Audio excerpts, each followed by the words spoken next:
Good afternoon, everybody. My name's Naomi Cassidy. I want to thank you for joining our webinar today, Why Humidify for Electronics.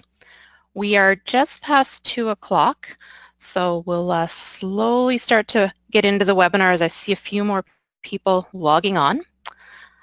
Our webinar today will look at how humidification systems can improve process control and your bottom line profitability for the electronics industry.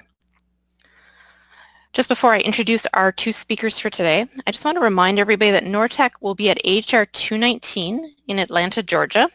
The show runs from January 14th to 16th, and we have some new products that we're going to be launching at the show this year. So I invite everyone to stop by, visit our team. We'll be in booth B3821, and online registration for visitor badges is still available at ahrexpo.com. So I'd suggest after the webinar today, go and register yourself for that show. So we have two excellent speakers today during our webinar. The first is Richard Williams. Rick is a retired senior U.S. Army officer with 3 combat tours during his time in the military and is currently the North American Business Development Manager for NORTEC. Rick works with global, national, and local companies across the aerospace industry, as well as those in the electronics and defense that focus on manufacturing and maintenance. His experience includes domestic and international business development and sales, product development, and marketing with an advanced electronic loudspeaker OEM and NORTEC. Our second speaker today is Jason Boatman. Jason is a manufacturer's representative that works with building owners, consulting engineers, and mechanical contractors in the Madison, Wisconsin area. In his 10 years with the Viron Corporation, Jason's had frequent involvement with system design and implementation of humidification through his role as a sales engineer and currently operates as the branch manager at the Madison location. At the end of our webinar today, we'll hold a Q&A session, so we ask that you hold all of your questions to the end. If you wish to submit a question, you can do so through your control panel by clicking on the Questions tab and typing in your question. So at this time, I'd like to pass things over to Rick Williams. Good afternoon, everyone. Thank you for taking the time out of your busy schedules. Today, what I want to talk about is how the current, some of the new advanced technology available in humidification space really helps electronics manufacturers with process control in their manufacturing facility, as well as achieve bottom line increase in profitability through energy savings. So instead of this being a very technical discussion about the different humidification technologies, my intent is really to focus on the person that would be in the manufacturing facility and how this system can help improve their operations. So very applications focused discussion throughout the next bit of time that I have. There we go. So really, we look at a product of our humidification system is process control. And for the end user, really process control means how can I make things easier for me out on the manufacturing line? How do I reduce some of the headaches and problem areas that I can run into in the facility?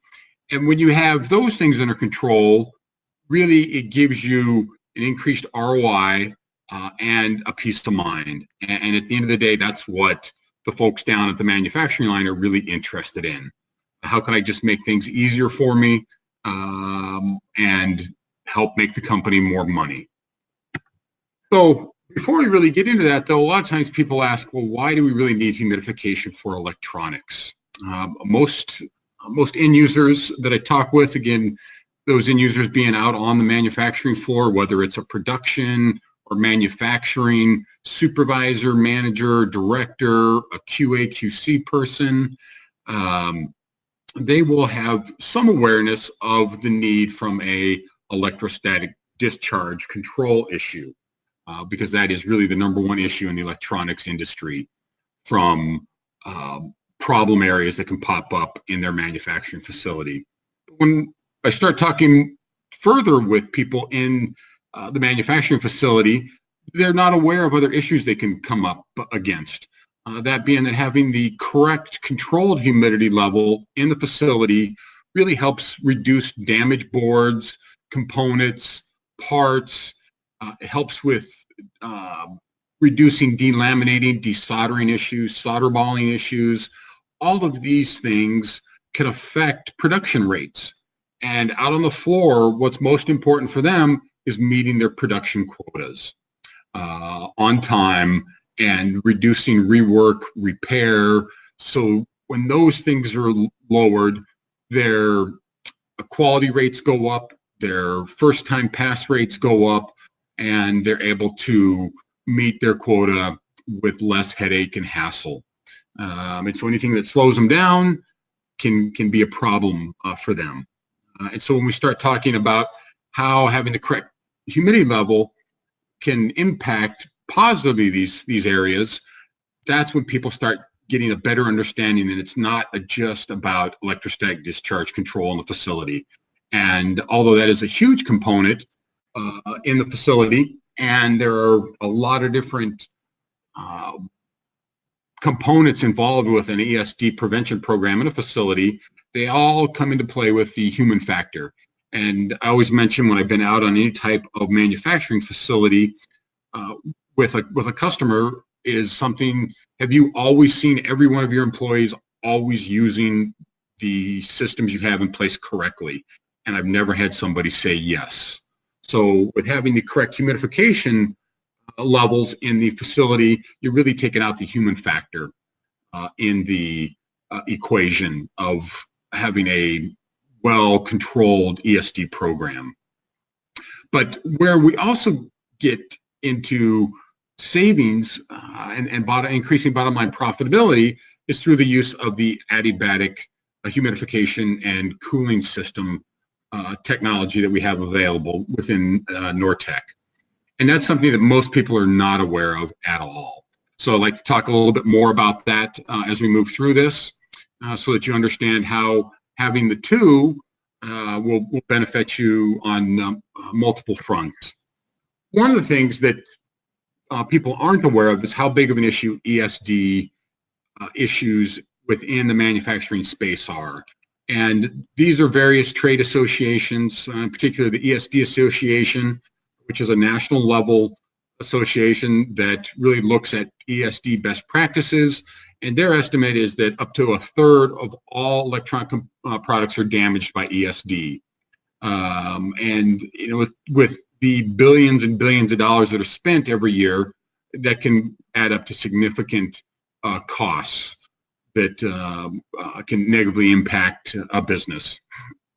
And then again, you can see some of the companies report 25% of identified electronic part failures due to ESD, and you can see ROI as high as 300%. And really where they're showing that, or how they're saying you get an ROI that high, is because you're reducing the number of damaged boards, components, parts that you're running through your line, so that you don't have to spend a lot of man hours and resources and financial costs on repair and rework, or having to make new boards to meet your production rates for the month. So that just kind of gives you a little background on some of the importance of it. From a manufacturing focused aspect, what does having the right humidification level really do for you? And you can see there on the middle left of the slide some of the areas that in particular that are not specifically ESD related will help with the manufacturing process. Again, these are things that just simply, if you reduce the damage to the boards, components, parts, it just makes things a whole lot easier as the items run through the manufacturing process. And one of the things that we're seeing now is components become smaller and capable of much greater processing power. It's taking less and less ESD issue or levels to damage a component. So anything we can do to help maintain the correct humidification level, as you see, the ESD Association recommends 40 to 60% RH. And when you get in that level, the chances of an ESD occurrence are significantly reduced. And I never want to say it goes to zero, but the chances of it happening there are extremely slim. And then again, there's some other things to look at or be aware of with having the right humidification level. Helps with the higher yields, higher quality, and just really consistent manufacturing. So you're able to move components through the process quickly on the first pass and on to the next step before they hit their final destination. Here again, just again, helps with the soldering of the boards, the components. What happens if you get too dry or even too much humidity? You can have issues with solder balling, which means you start to get separation between the solder and the item that's being soldered to, and then obviously that can lead to a damaged board, which can obviously lead to significant other issues if that board were to get out into a final product. And as we move into a little bit of humidification or humidity 101, a lot of times people in the manufacturing industry are not familiar with humidification at all, other than, yeah, someone told me we're supposed to have some kind of humidification system or something to help us with something in our facility. It's not uncommon for me to hear that type of comment from people in the industry because, again, they're not the architects or the engineers or the contractors who are dealing with this on a daily basis. They're more focused on how do we meet our production rates for the month. So on the left, it's traditional isothermal humidification. Basically, it's boiling water, kind of like a kettle on a stove, and you get the steam that's coming out that provides humidification. And on the right, it's the evaporative, where it's pulling the heat out of the air while it's putting the humidification into the environment, which is kind of what I'd said here. One of the things to be aware of is that the steam humidifiers use a significant amount of electricity or gas to produce the steam, while the evaporative humidifiers use significantly less because they're just simply pulling the heat out of the air or changing the heat from one phase to another. And that's where we'll talk a little bit more about where the energy savings and cost savings come in. And I even have an example case study with the customer that we've done. Here is really the only kind of sciencey looking chart. I just like to show that really what this says is when you have steam put in, it's really not changing the temperature in the room because it's coming out at the same level of the temperature in the room, if not higher. While with the evaporative, it's generally cooler water atomized water that's being put into space, so it's helping pull the temperature in the space down while it's adding the humidification that you need.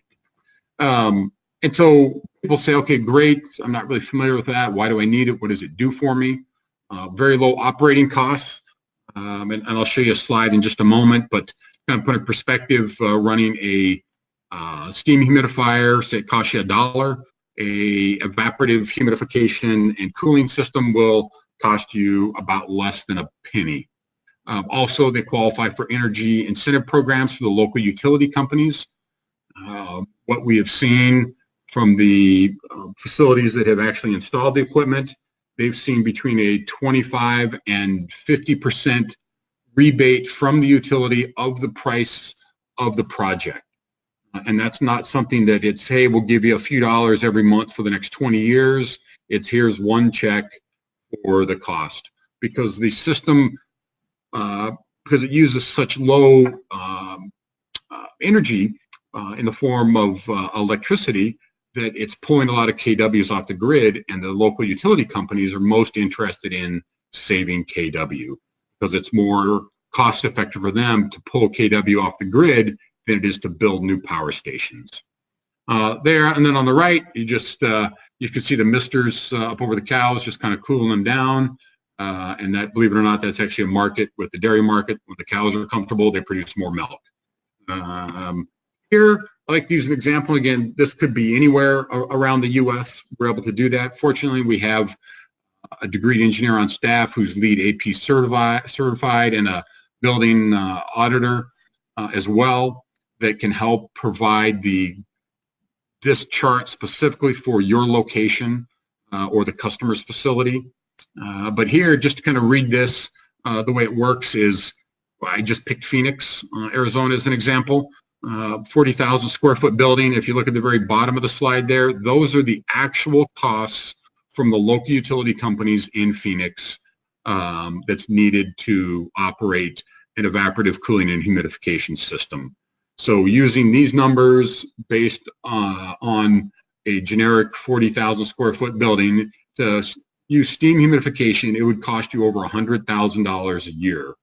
Yet using the evaporative cooling humidification system, it actually wind up saving you about $14,500. And again, we're able to do that through the lower energy usage of the evaporative cooling and humidification system. And because you're getting the, let's say, free cooling through the use of this system, it's taking the load off your AC systems in the facility so they're not firing as often, which then reduces your utility bills or your electric bill across the facility. And here, this is the local utility company there. And what it's saying is it's saving you about 10 cents for every kW used, which in the previous example saved you over $125,000 in just electricity costs. But again, if it's something that we need to do for your particular area, we can do that as well.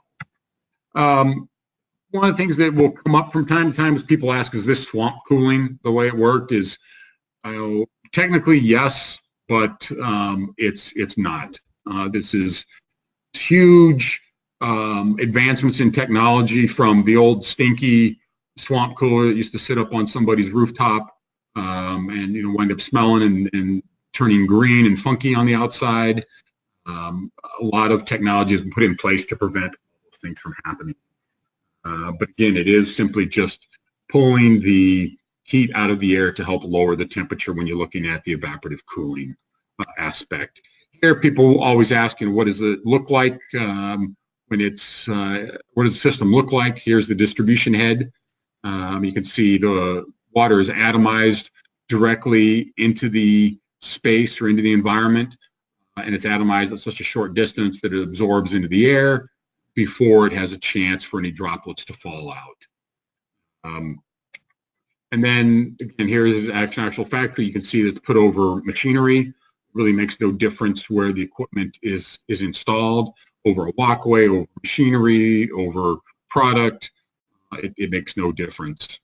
This is the short version of the case study that we did. Benchmark Electronics is a top 5 global electronic contract manufacturer. They have, throughout the U.S., 24 manufacturing facilities. This one happened to be up in Nashua, New Hampshire, about 120,000 square feet of manufacturing space, which that probably 100,000 is just pure electronic manufacturing machines running around the clock. And it puts out so much heat into the space that they're even having to use their air conditioners during the winter up in New Hampshire. They pulled out all their steam humidifiers across the entire facility, replaced it with the evaporative humidification and cooling system there. And first full month of operation, they were able to drop their electric bill by 30% facility-wide. And folks that are aware of the costs, with electric costs for facilities that big, that is a significant amount of money that they're able to save month after month. It was not a one-time cost. This was something that they were able to flow all that money directly to the bottom line, and obviously help improve profitability with the system. Also, because of that, they have the quick ROI, so the cost for the system was recovered extremely quickly compared to most capital projects that they go with. In fact, Benchmark has now made this the standard evaporative humidification and cooling system across all their manufacturing facilities in the United States. And then the other thing that people say is, okay, well, anytime you're dealing with rebates, I've got all these forms and I got, things in triplicate and it's so complicated and it's almost, they don't want me to, get the rebate. So what the process is very simple, just a few steps as it's laid out here. It's a few 3 to 10 pages depending on the utility company complete. The contractor gets you some information. There's an energy model that needs to be done. So all the things are listed there. And I throw that out there because people always ask what's involved. But to help you navigate this process, as I mentioned earlier, we have an engineer on staff by the name of Chris Habits, and he will actually do all this work for you. And basically put it all together, talk with the utility company, make sure they understand how this equipment meets their requirements for the rebates, work through the whole process, and then turn it over and say, okay, sign here, send it in, here's the address. And that's really all that you need to do as far as how to get the rebate from it. Obviously, install the equipment and show that it's been installed.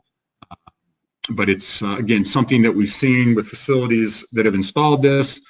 We've seen rebates of between 25 and 50% of the cost of the project rebated directly to the manufacturer.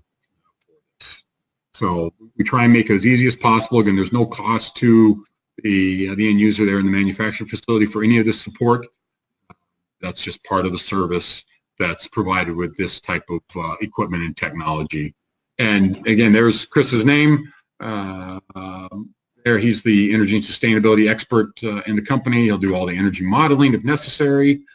And he's, of course, got a lot of initials after his name, so that always impresses the folks at the utility as he's moving through the process with that.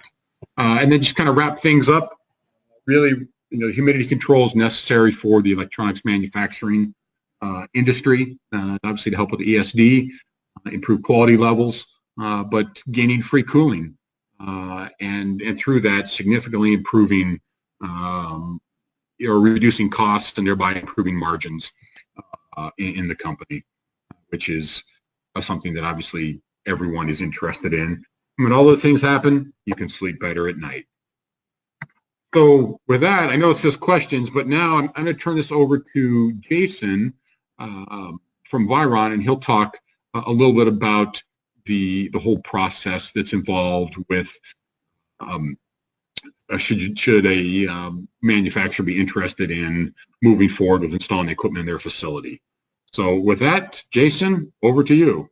Well, today I wanted to talk to you guys a little bit about the project execution side of a project of this scale. You go through a number of steps on different types of projects, and specific to this this application, I wanted to kind of walk through the 7 stages of what we kind of see in a typical project execution.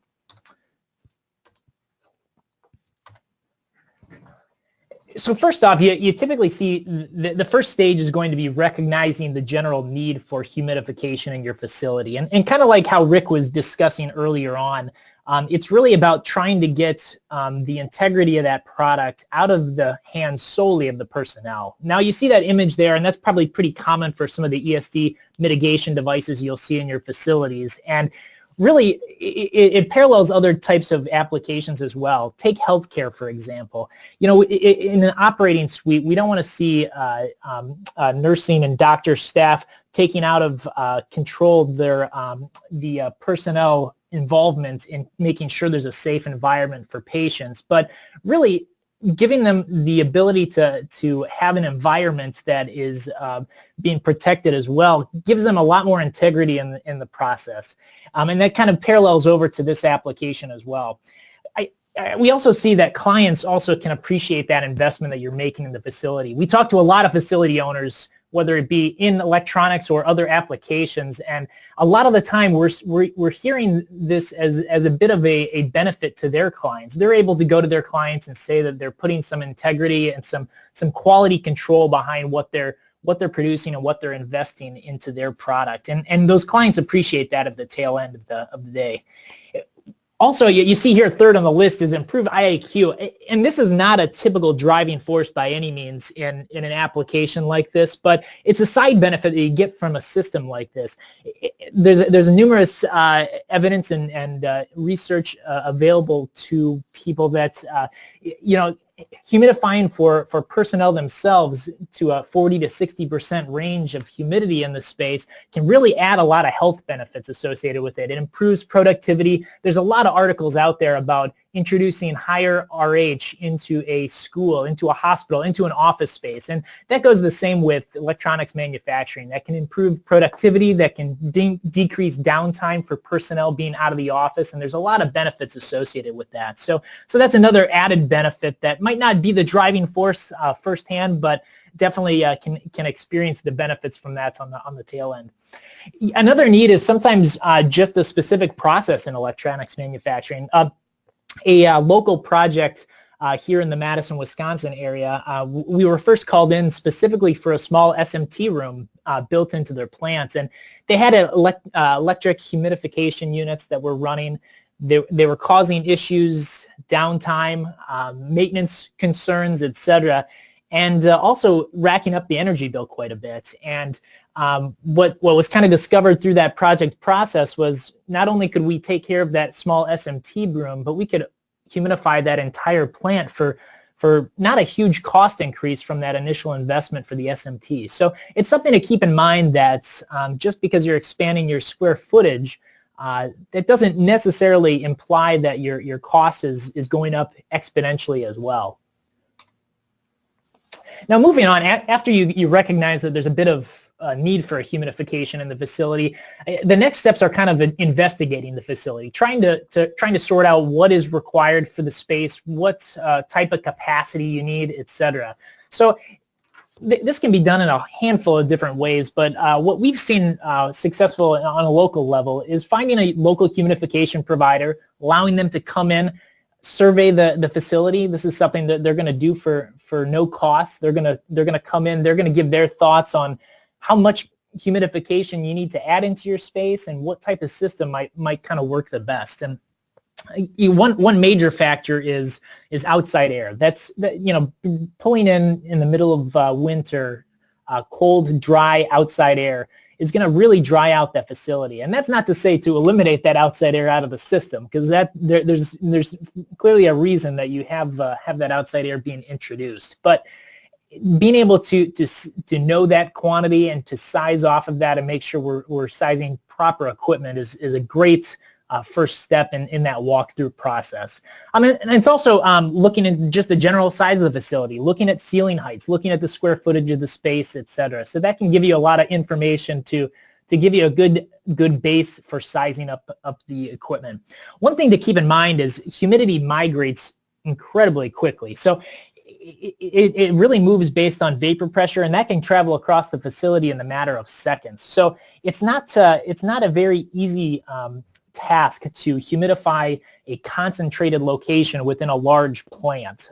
Typically that would require building structure and kind of isolating that location. And a lot of times we find that it's actually more beneficial to just humidify the entire facility and maintain that whole humidity level with a system similar to this that's bringing energy costs down and also bringing a large amount of humidification for a relatively low cost point, both installed on equipment and operating costs. Also, another thing that's part of this process is considering all humidification technologies. You identified that you had a need for humidification in this space, but identifying which direction to go is another step that needs to be taken. The great part about Nortec Humidity is that they really have every technology available out there on their product offerings. So looking at different electric technologies, gas, central steam, looking at high pressure systems, induct, low pressure systems, induct, evaporative media technologies, they really have a good mix of humidification available on their line card and can kind of look and weigh and pick out what options are the best. So, it may be that a facility fits better with one system or the other, but primarily a lot of the time we're going to see the energy benefits and the installed cost benefits of looking at an in-space system that we're talking about today.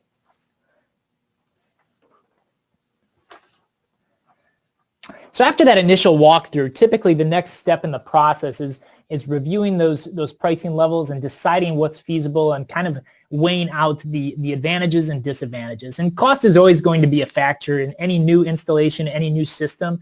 But what's really important is to look at that overall life cycle cost. What's it going to cost you at the tail end of the day versus up front? And a number of those factors play into it listed out here. Maintenance is a huge one.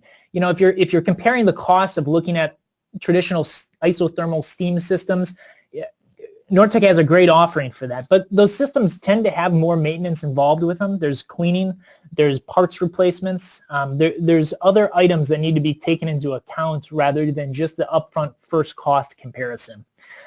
Looking at operating costs, like Rick mentioned earlier, these types of systems really operate on pennies on the dollar compared to traditional electric units and even gas equipment as well. So there's a reason why those rebates that Rick was discussing are available out there on the market. It's those utility companies recognizing a significant energy improvement on a system of this type.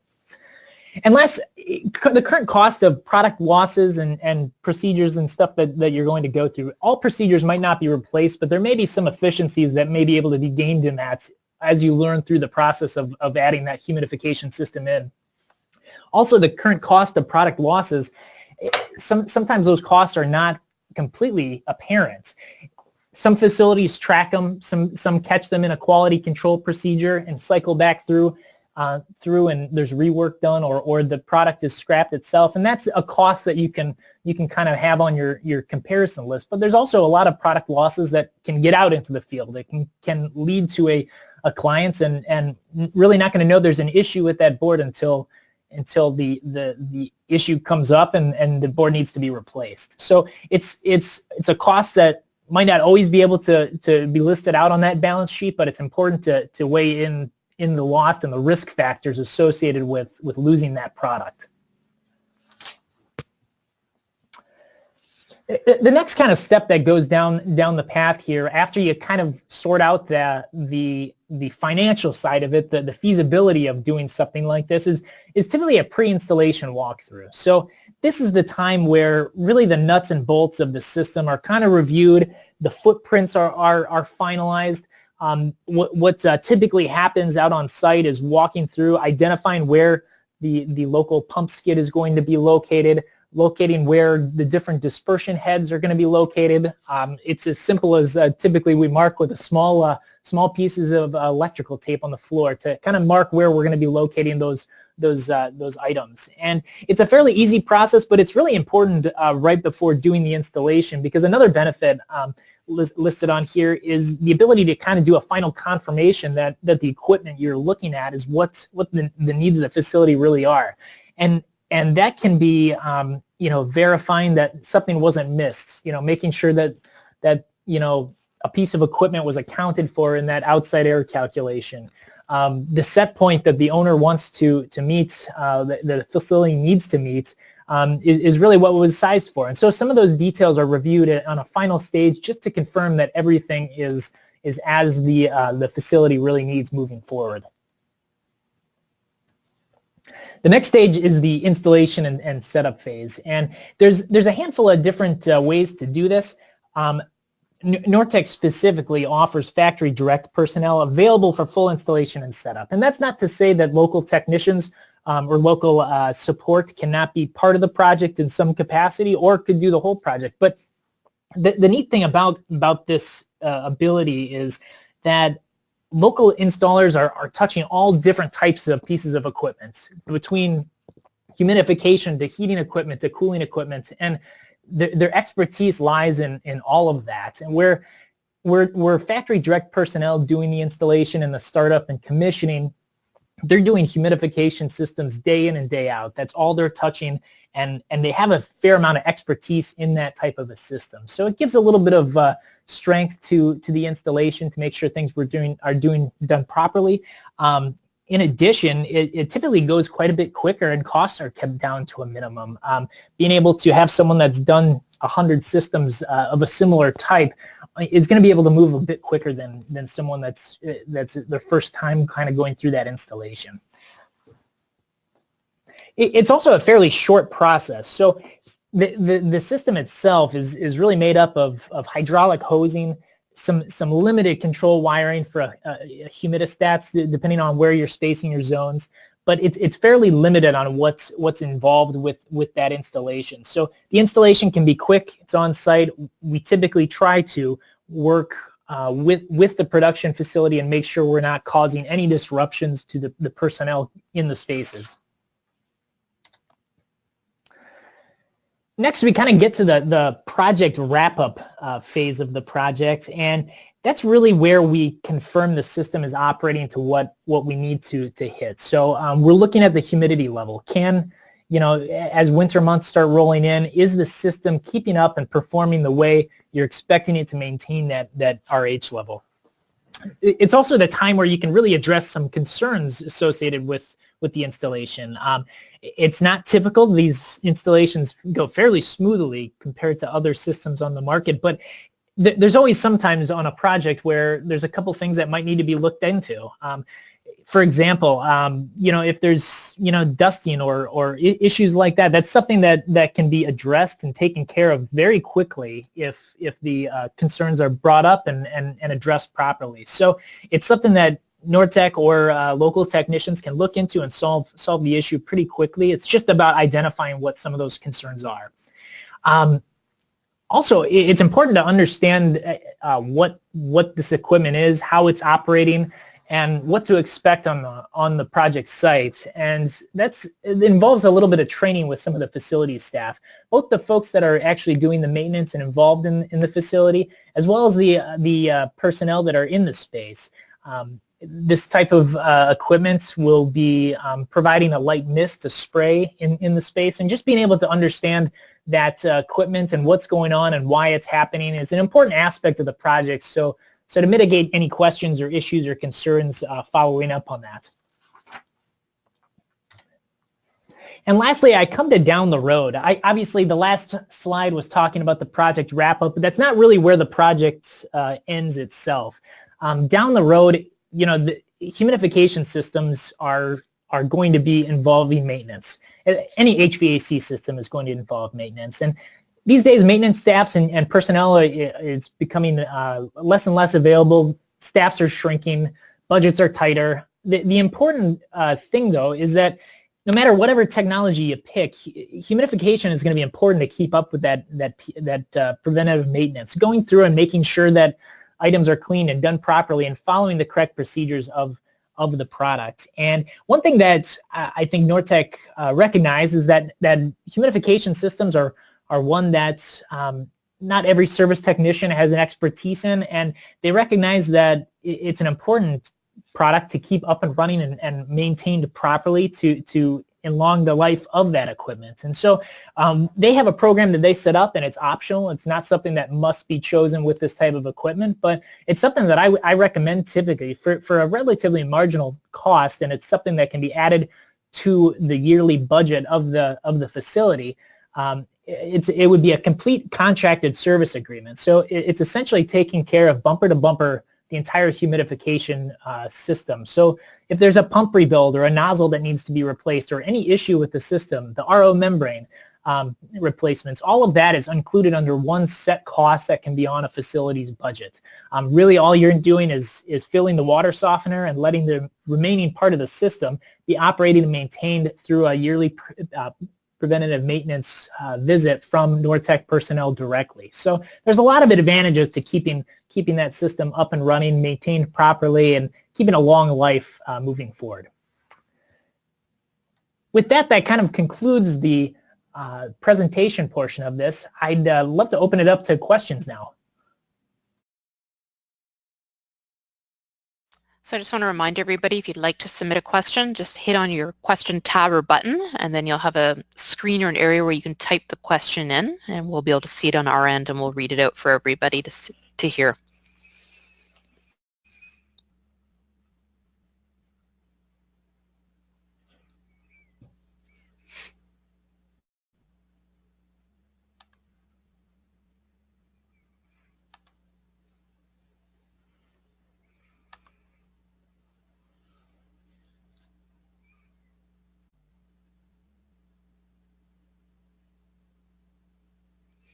Just while we're waiting to see if there's anything else, any other questions, Rick, is there anything you want to say in closing? No, I appreciate everyone taking the time out of their schedule to be here today, and hopefully we've got some good information about that. And if you have further questions, feel free to reach out to myself or Jason.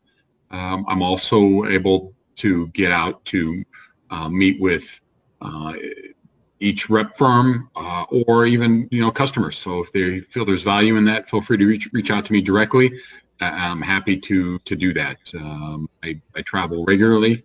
In fact, I saw some of the people on the call or on the webinar and met with some of them recently. So just let me know how I can help you. Thanks. That's wonderful. Well, I want to thank you both, Rick and Jason. It was a wonderful webinar with great content. For all of those that that attended, the webinar has been recorded, so we will be sending a recorded version out to you tomorrow if there's any additional information you want to review, or if you had any colleagues or customers that you want to share it with. With that being said, I haven't seen any questions come in, so I think we're safe to sign off. And again, I thank you, Rick and Jason, for the content today.